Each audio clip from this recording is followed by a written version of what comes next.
Bonjour et bienvenue dans cette vidéo. Alors nous arrivons ici à la fin de l'année et comme d'habitude, je dresse un bilan complet de l'évolution de l'intérêt du business e-commerce et en particulier Amazon FBA. J'ai donc remarqué que cette année, en particulier en 2024, de plus en plus d'internautes, de gens en fait, qui projettent de devenir vendeurs Amazon semblent venir me voir parce qu'ils ont du mal à trouver leur premier produit. Et malheureusement, je vois que certains abandonnent complètement. Et cette situation est vraiment triste à voir. Quand vous savez que quelqu'un a découvert un modèle commercial qui a un énorme potentiel, ils sont super excités à l'idée de démarrer leur propre entreprise et ils finissent par abandonner. Pourquoi ? Parce que selon eux, ils ne trouvent pas le premier produit extrêmement rentable à vendre sur Amazon. Et vous avez peut-être remarqué qu'au cours des 2 derniers mois, j'ai réalisé des vidéos de recherche de produits plus régulières car je voudrais vraiment vous aider à surmonter cet obstacle majeur. Donc nous allons faire une vidéo de recherche de produits et délivrer des idées de produits potentiels pour Amazon FBA. Dans ce type de vidéo, je vous aide à comprendre ce qui se vend bien sur Amazon et ce qui ne l'est pas. Et je suis donc excité parce que je voyage beaucoup et je vois vraiment autant de nouveaux produits avec un énorme potentiel de vente sur Amazon que d'habitude. Donc j'espère trouver des produits sympas aujourd'hui qui répondent à certains critères et nous pourrions en trouver quelques-uns qui vont vous donner de très bons chiffres et de très bonnes chances de gagner de l'argent en vendant sur Amazon en utilisant le FBA. Alors, avant de démarrer cette vidéo, laissez-moi me présenter. Alors, pour les nouvelles personnes sur cette chaîne, bienvenue. Je m'appelle Teddymax, je suis un vendeur professionnel sur Amazon et j'enseigne sur cette chaîne en fait les techniques et les stratégies du e-commerce qui vont vous permettre de générer des revenus croissants et récurrents avec le business model Amazon et la création de marques propres. Alors, si vous êtes nouveau sur cette chaîne, je vous invite à vous abonner en cliquant sur le bouton s'abonner situé en dessous de cette vidéo pour recevoir les prochaines notifications vidéo. Et je vous promets toujours des contenus de qualité. Je vous ai mis en description de la vidéo ici mon e-book, les 5 étapes pour démarrer un business à succès avec Amazon FBA. Je voudrais ici en fait prendre aussi quelques secondes pour partager un message important sur ce type de vidéo. Maintenant, les idées de vidéos que je partage sont uniquement à des fins d'information et ne doivent pas être interprétées comme des conseils en investissement. Alors mon objectif à partir de ces vidéos est de vous expliquer comment je fais afin que vous puissiez prendre ces informations et les appliquer à votre propre méthode de recherche de produits et à votre ensemble de critères afin de trouver un nouveau produit. Donc, avec toutes ces informations, allons-y et commençons donc.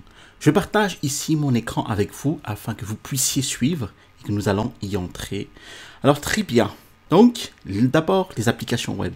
Nous utilisons ici en fait l'application web Helium 10. Alors, pour celles et ceux d'entre vous qui n'en sont pas familiers, eh bien, Helium 10 est l'un des outils Amazon FBA le plus étonnant et le plus abouti qui vous permet essentiellement de faire un tas de fonctions différentes pour démarrer votre entreprise Amazon. Donc, au fin de la vidéo de ce jour avec Helium 10, nous allons utiliser en fait un outil spécifique qui est ici Blackbox. Et si vous n'avez aucune idée de ce dont je parle, ne vous inquiétez pas en fait, je vais vous guider. Mais si vous souhaitez être en mesure de voir exactement ce que je vois et de vous entraîner à la recherche de produits par vous-même, vous voudrez bien obtenir cet outil. Alors, Helium 10 est très puissant, il vous montre tous les chiffres et les détails de ce qui se passe dans les coulisses des produits Amazon. Il vous indique en fait combien d'argent ces vendeurs gagnent, combien d'unités ils vendent et je le recommande vivement. Alors, vous pouvez vous acquérir directement l'application Helium 10 via le site web officiel. Mais j'ai aussi un code de réduction pour vous lié dans la description de la vidéo. Et des fois, j'ai encore mieux un code de réduction dans le premier commentaire épinglé. Par exemple, si vous cliquez sur ce lien, et vous allez tomber en fait sur cette réduction de 40%. Alors, au lieu de payer 99 $, vous allez seulement payer 59 $ le mois. Alors, n'hésitez pas à essayer Helium 10. Donc, en ce moment, je suis sur l'application web Helium 10. Et vous voyez sur la barre d'outils en haut à droite un onglet mis par défaut ici où il est marqué Products. Mais je vais passer ici dans l'onglet Keywords, donc mots-clés, et c'est celui que je vais cliquer. Alors, ceci est ma préférence personnelle pour faire de la recherche de produits actuellement. En fait, j'aime les cibler les niches et les produits par mots-clés. Mais n'hésitez pas à fouiller et à jouer avec d'autres onglets si vous le souhaitez. Mais je pense que c'est un endroit idéal pour les débutants pour commencer. Donc, ce que vous voyez ici, c'est beaucoup de paramètres. Alors, laissez-moi le simplifier un peu pour vous. Donc, tout d'abord, vous allez choisir la place de marché sur laquelle vous souhaitez faire votre recherche, d'accord? Donc ici, je choisis la place de marché Amazon FR. Ensuite, vous voyez le paramètre ici, Search Volume, donc volume de recherche, ce qui signifie combien de fois les mots-clés qui vont apparaître ici en résultat sont renseignés par les internautes sur la plateforme d'Amazon ces 30 derniers jours. Donc, avec ce paramètre, il est vraiment ici important que vous mettiez un montant minimum parce que plus les recherches sont faibles, moins il y a la demande pour le produit. Donc, si vous regardez un produit dont le volume de recherche n'est que de 1000 requêtes en un mois, cela signifie qu'il n'y a pas beaucoup de demande pour ce produit-là. Donc, dans ce cas-là, pour le minimum, nous allons mettre ici 3000 requêtes. Et pour le maximum, nous allons simplement le laisser vide. Nous n'avons pas à mettre maximum. Et plus il y a de recherches, plus il y a de la demande. Donc, il est tout à fait bien de laisser vide le maximum. Alors maintenant, pour le monthly revenue, donc revenu mensuel. Donc, pour le minimum ici, je vais mettre au moins 6000 €. Car je voudrais m'assurer que je recherche en fait des produits qui gagnent beaucoup d'argent sur Amazon. Je ne voudrais rien voir qui ne fait que 3-4 000 € par mois.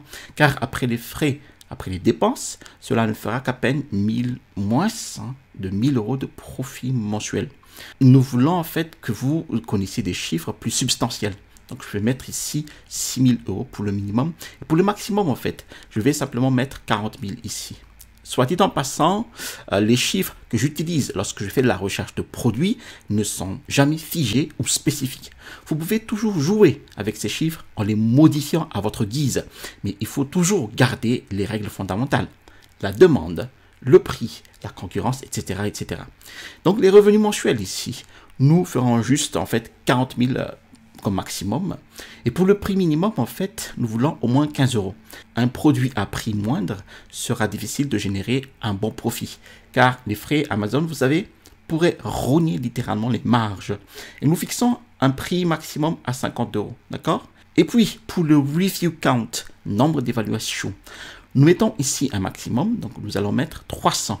Le minimum peut être nul en fait. Alors, le review count est une métrique très importante car elle vous indique à quel point la niche est compétitive pour ce produit. Cela veut dire que si vous avez une niche qui est compétitive, donc avec des nombres d'évaluations faibles, vous pouvez entrer facilement dans cette niche et faire des chiffres. Par contre, avec une niche, avec un nombre d'évaluations très élevé, 1000 évaluations, eh bien, vous aurez du mal à générer des chiffres parce que les gens vont s'intéresser aux fiches produits qui ont les plus d'évaluations. Et vous entrez sur ce marché-là avec 0 évaluation.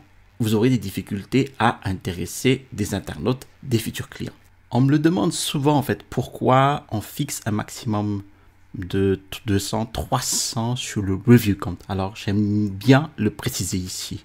Au vu de ces explications, une niche est compétitive lorsqu'elle offre des produits à un niveau d'évaluation assez bas, tel que cette niche permet aux nouveaux produits similaires de faire concurrence aux produits déjà présents. Ici, j'aime donc mettre le maximum à 300. Et puis, nous pourrions mettre ici un chiffre maximum pour le review rating ou la note d'évaluation client de 0 à 5 étoiles. Mais pour l'instant, nous pouvons simplement sauter cet onglet. Et nous n'allons pas en fait ici étoffer ces paramètres. Simplement, ici, nous allons rechercher de l'inspiration. Nous ne recherchons rien de super spécifique pour l'instant. Maintenant, nous allons descendre au filtre avancé ici et nous allons sélectionner toutes les catégories. Et ensuite, nous allons désélectionner celles que nous ne voulons pas voir. Donc, moi, de mon côté, je vais simplement désélectionner les catégories suivantes. Donc ici, DVD Blu-ray, gros électroménager, instruments de musique et sono, jeux vidéo, livres, logiciels, luminaires, éclairage, mode. Alors, la plupart de ces catégories ne correspondent pas au business model du private label lui-même. Et gardez à l'esprit que vous n'avez pas à cliquer sur ces nombreuses catégories différentes vous pouvez simplement rechercher par catégorie individuelle. Maintenant, nous pouvons voir ici un tas d'autres choses, donc y compris exclure des mots-clés. Alors, c'est un paramètre dont je ne me souciais jamais vraiment auparavant. Mais si vous effectuez des recherches de produits pendant une période spécifique de l'année où il peut y avoir des vacances, par exemple, qui arrivent ou un événement bien connu, vous voudrez bien en fait exclure ces mots-clés. Ainsi, par exemple, si nous faisions des recherches sur les produits en décembre, hein, c'est exactement la période, nous voudrions peut-être exclure le mot-clé Noël. Nous voudrions aussi peut-être exclure le mot-clé Nouvel An, car cela va vous donner des produits saisonniers comme résultat. Et si vous n'avez jamais vu mes autres vidéos, vous ne le sauriez pas, mais certains d'entre vous savent probablement déjà que je ne recommande pas de vendre des produits saisonniers lorsque vous débutez l'entreprise Amazon FBA pour le simple fait que vous souhaitez gagner de l'argent toute l'année. Vous n'allez pas gagner de l'argent avec ces produits saisonniers que pendant une certaine période de l'année dans laquelle le produit est populaire. C'est pourquoi c'est un critère important, surtout si vous recherchez en fait pendant une période précise. Maintenant, nous allons passer à cette prochaine catégorie ici, les types de taille d'expédition. Et je vais simplement tout sélectionner ici et après désélectionner les tailles oversize ou surdimensionnées. Alors, nous ne voulons certainement pas vendre tout ce qui est volumineux. Nous voulons simplement trouver des produits qui sont de la taille d'une enveloppe ou une taille standard afin que nous puissions réduire nos frais Amazon. Et pour le reste des paramètres, je vais simplement laisser vide parce que nous essayons simplement d'obtenir des idées de produits. Alors, je vais aller de l'avant et cliquer sur le bouton Search. Et nous allons voir ici ce qui va apparaître comme résultat de recherche. Et Helium 10 va me sortir 130 mots-clés, donc relatifs à nos critères ici que nous avons définis. Alors ici, j'ai la catégorie épicerie. Alors Kousmiti, bien sûr, c'est évidemment une marque. Donc moi, je ne me lancerai pas sur un produit concurrent d'une grande marque comme Kousmiti. Donc ici, j'ai Shilajit Himalaya Bio. Donc, je vais regarder ce produit-là, les produits qui correspondent à ce mot-clé Shilajit Himalaya Bio. Ok, calendrier de l'Avent. Alors ici, nous nous approchons des fins de l'année. Donc, il serait mieux en fait d'éviter de vendre des produits qui sont saisonniers. Donc, pour vous assurer que le produit est saisonnier, il suffit en fait d'aller regarder le produit ici. Juste, au lieu de mettre calendrier de l'Avent femme, je vais juste mettre calendrier de l'Avent. Donc, ce serait plutôt le mot-clé principal qui définisse le produit. Voilà, alors ici, nous avons ici le sommaire donc de l'étude de notre mot-clé calendrier de l'Avent. Et surtout, nous nous intéressons ici au volume de recherche, ici, et à la fluctuation de ce volume de recherche. Alors là, sur les 5 dernières années, donc ici, nous voyons très bien en fait la demande qui fait un pic en fait à chaque fois ici fin octobre, novembre, et systématiquement il descend dès l'arrivée 18-25 décembre et tous les ans. Donc ce qui confirme bien que nous avons ici un produit saisonnier. Donc, voilà, courbe plate tout le reste de l'année et un grand pic ici à l'approche de mois de novembre, d'accord. Ensuite, nous avons ici destiné de Pladea Pokémon dans jeux et jouets. Et nous avons ici, en fait, toujours calendrier de l'Avent dans jeux et jouets. Donc, moi, je vais ensuite éviter des produits dans la catégorie jeux et jouets. Nous approchons aussi de la fin de l'année. Et il y a des produits parmi ces résultats de recherche qui ont été boostés. C'est-à-dire qui ont été mis à l'avant par la société, donc les médias, les réseaux sociaux, TikTok, Instagram, donc par les influenceurs. Donc j'appelle cela les produits à la mode. Le problème avec les produits à la mode, c'est qu'ils risquent de ne plus être à la mode au début de l'année prochaine, et même les événements, les autres événements des autres années, dans les fins d'année ou Noël prochain, ils ne risquent plus d'être intéressants pour les clients concernés, donc les enfants. Je vais mettre ici donc des filtres supplémentaires. Donc ici, je vais exclure des mots-clés. Donc là, je vais exclure calendrier de l'Avent et je vais désélectionner ici jeux et jouets. D'accord? Comme cela, j'enlève toutes les catégories jeux et jouets pour l'instant et j'enlève aussi les mots-clés qui contiennent le mot, donc la phrase clé calendrier de l'Avent. Voilà, donc Kousmiti, il y reste. Donc là, je vais m'intéresser ici à notre premier mot-clé ici, Shilajit, mais je vais regarder quand même ici. Donc, je vais voir ici accessoires Air Fryer Ninja 10,4 litres, d'accord? Bon.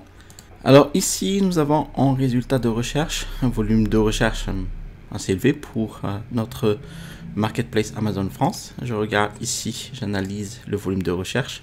Effectivement, la demande est accrue. Donc, il a commencé en 2024 et il a un peu stagné. Donc, ici, en mai jusqu'en septembre 2024 et il a explosé ici depuis septembre.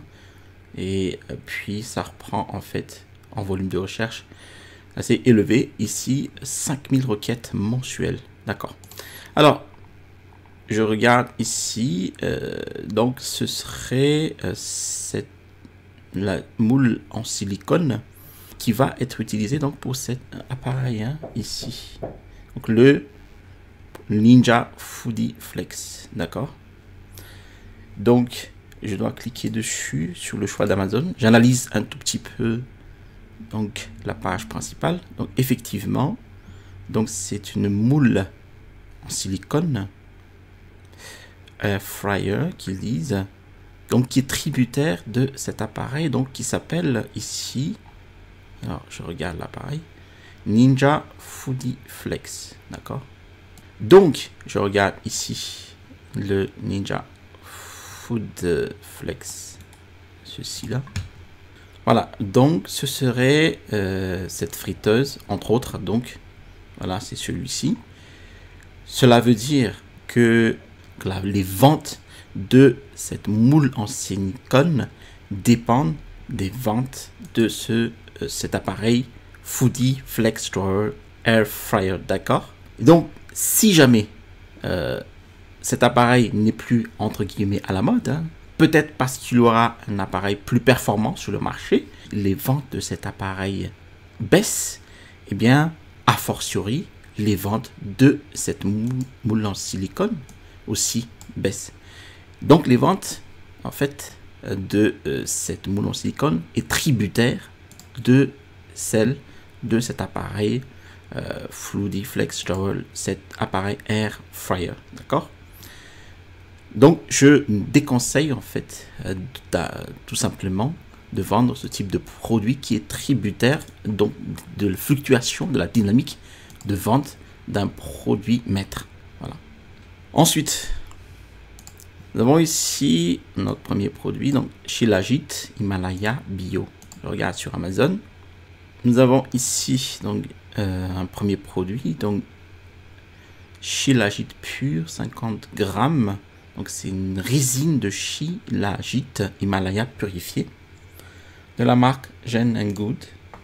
Donc une chose est sûre, Shilajit n'est pas une marque, c'est très bien.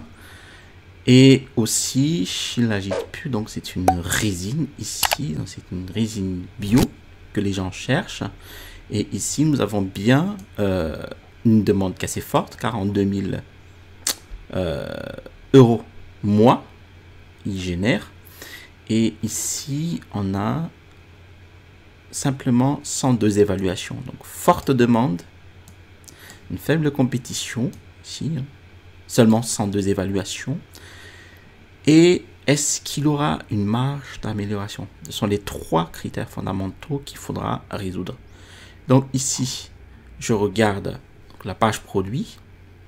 Si je comprends bien, si vous répondez à certains critères ici au niveau des normes, des labels, donc 100% naturel, pas de sucre, donc il n'y a pas de produits chimiques, donc le produit a été testé en laboratoire, et aussi ces autres labels keto friendly, 100% halal, etc., etc.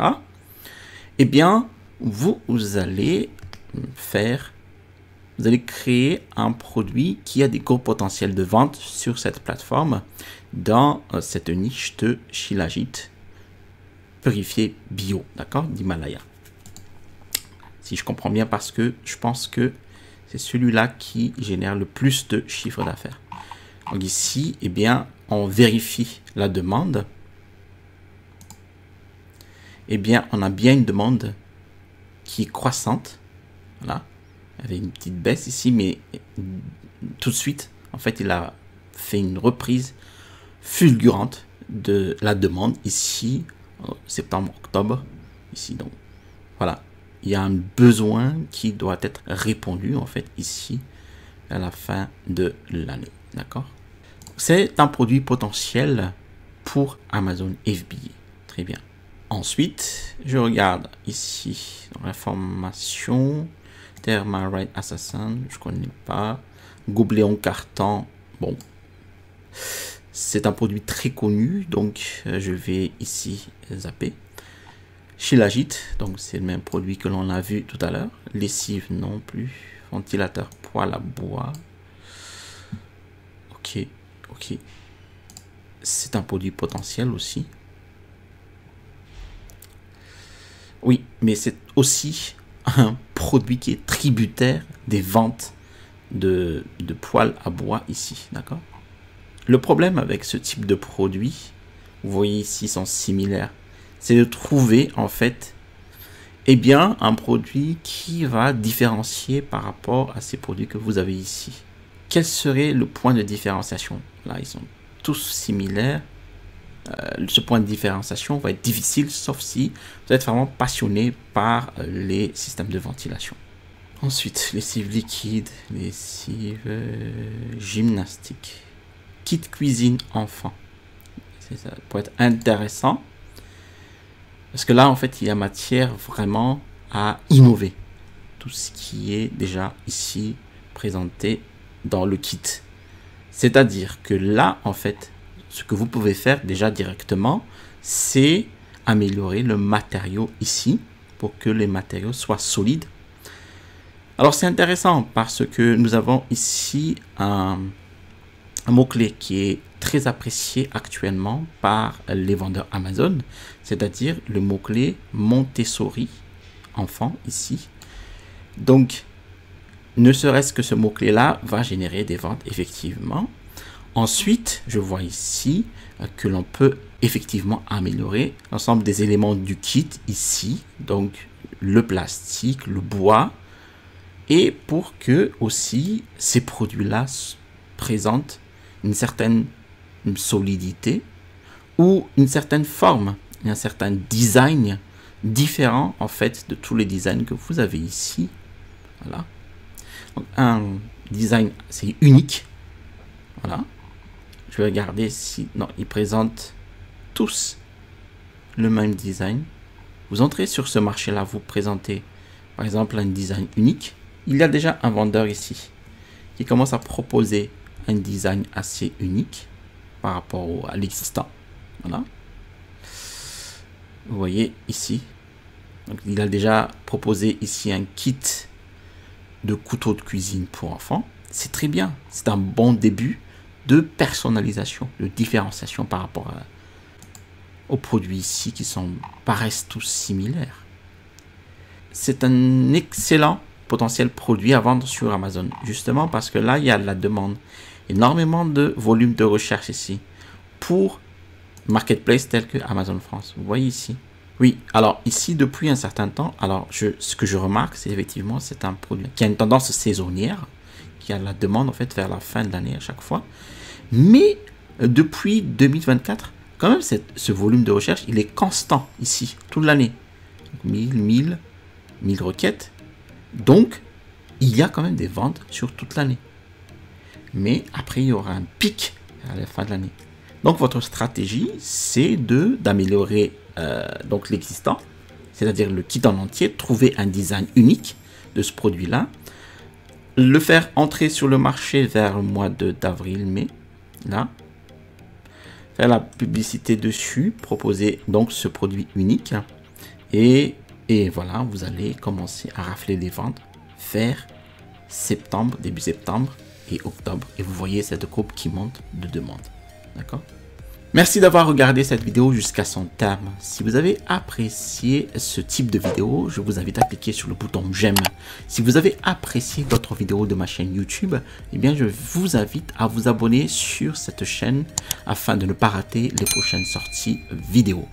Je vous ai mis en description la vidéo mon e-book, les 5 étapes pour démarrer un business à succès avec Amazon FBA. Eh bien, vous aurez dans cet e-book les techniques et les stratégies qui m'ont permis d'installer ma première boutique à succès avec Amazon FBA. À l'issue du téléchargement de cet e-book, vous allez recevoir dans votre boîte mail un lien vers ma formation étude de cas d'un produit de niche. Vous trouverez ici le bouton pour vous abonner et à droite de cette vidéo, je vous montre en fait les changements majeurs d'Amazon FBA pour 2025. Allez, à la prochaine vidéo et restez toujours curieux.